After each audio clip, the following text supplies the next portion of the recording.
जीत गई, जनता जीत गई।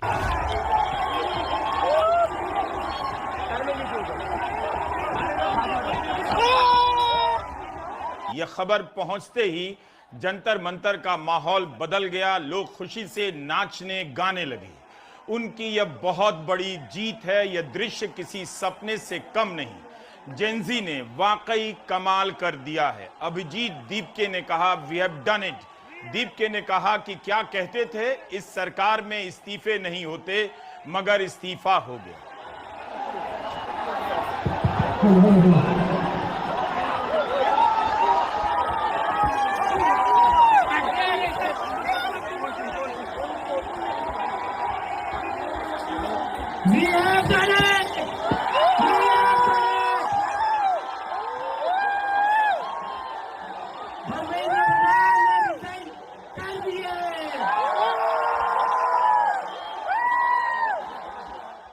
जेनजी ने अपने पहले ही आंदोलन में मोदी सरकार को बता दिया कि सरकार का एक काम जनता की आवाज को सुनना है, उसे बार बार डराना धमकाना नहीं है। यह उस आंदोलन की जीत है जिसके पीछे गोदी मीडिया कभी चीन तो कभी पाकिस्तान का रोल ढूंढ लाता है। आतंकवादी तक बताया गया। भारत के खिलाफ साजिश से इन बच्चों को जोड़ा गया। लाठियां बरसाई गईं, किलो वाली लाठियों से बच्चों को मारा गया। सरकार को लगा होगा कि जेनजी को भी साजिश का पाठ बताकर इनके खिलाफ देश में माहौल बना देंगे। गोदी मीडिया के जहर और नशे के असर में लोग अपने ही बच्चों को देश का दुश्मन मान लेंगे, मगर उसी सरकार को मंत्री भेजकर सोनम वांगचुक का अनशन तुड़वाना पड़ा। अभी तक सरकार ने 20 जुलाई से धरना चल रहा था, मगर इस्तीफे से पहले एक बार भी संकेत नहीं दिया कि धर्मेंद्र प्रधान हटाए जाएंगे। हर बातचीत, हर कोशिश का एक ही संदेश था कि जो चाहे कर लो, जो हम दे रहे हैं वो ले लो, मगर प्रधान का इस्तीफा नहीं होगा। सरकार अड़ी रही, मगर जनता भी मैदान में खड़ी रही और विपक्ष भी उसके साथ टिका रहा। यह इस्तीफा सरकार की गलतियों और नाकामी का भयंकर पश्चाताप हो सकता था, मगर अहंकार में धर्मेंद्र प्रधान ने वो मौका भी गवा दिया। उन्होंने इस्तीफे के साथ एक लंबा सा पत्र लिखा है। इस पत्र को भी आप ध्यान से पढ़िए। उन्होंने अपनी गलती नहीं मानी है, अपनी नाकामी नहीं मानी है, फिर इस्तीफा क्यों दिया? दुख के कारण? किस बात का दुख आपको था? सड़क पर जनता लड़ रही थी, बच्चों को पुलिस मार रही थी, पैलेट गन से मार रही थी, और दुख आपको किस बात का पहुंचा?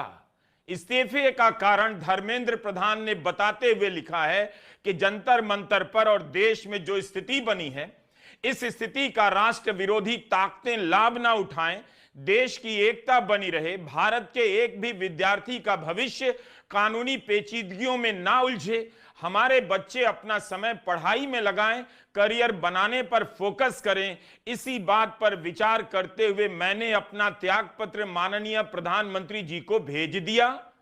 20 जून से धरना चल रहा है।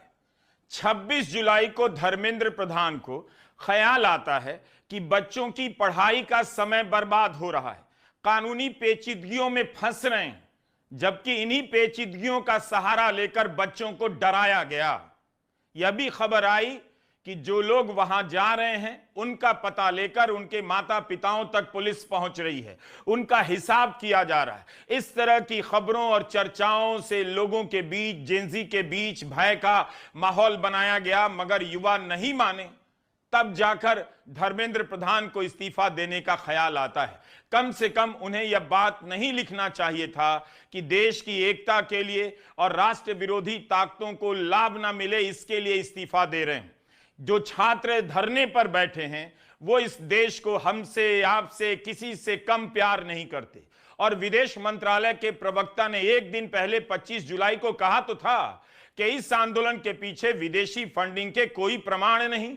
धर्मेंद्र प्रधान कह रहे हैं राष्ट्र विरोधी ताकतें लाभ ना उठाएं, देश की एकता बनी रहे, इसीलिए इस्तीफा दे रहे हैं, जबकि देश इनके इस्तीफे की मांग को लेकर एक होता जा रहा था।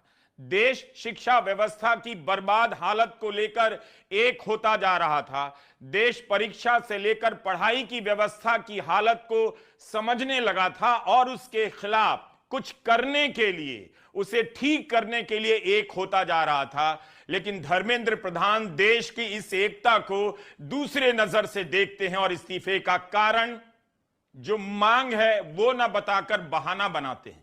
इस तलखी का कोई फायदा नहीं। जब इस्तीफा दे रहे थे तो जनता के सामने सर झुकाकर इस्तीफा देना चाहिए था कि 2021 से मंत्री हैं और उनसे परीक्षा में पेपर लीक नहीं रुक सका और अपनी नाकामी को स्वीकार करते हुए इस्तीफा दे रहे हैं। जो नौजवान जेनजी सड़क पर उतरे, उनसे बड़ा कोई राष्ट्रभक्त नहीं है।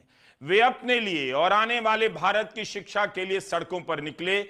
इतनी उमस में, प्यास में तड़पते हुए, पुलिस के डर का सामना करते हुए भी जंतर मंतर पर टिके रहे। जंतर मंतर का आंदोलन शांतिपूर्ण रहा। पुलिस ने पहले गन चलाए, कीलों वाली लाठियों का इस्तेमाल किया। क्या धर्मेंद्र प्रधान ने अपने इस्तीफे में उनकी निंदा की? एक शब्द लिखा कि छात्रों के साथ पुलिस की हिंसा हुई, उससे उनका मन दुखी है। 20 जुलाई के बाद से लेकर आज तक दिल्ली पुलिस प्रेस कॉन्फ्रेंस नहीं कर पाई है। धर्मेंद्र प्रधान को इस्तीफा जनता को नमन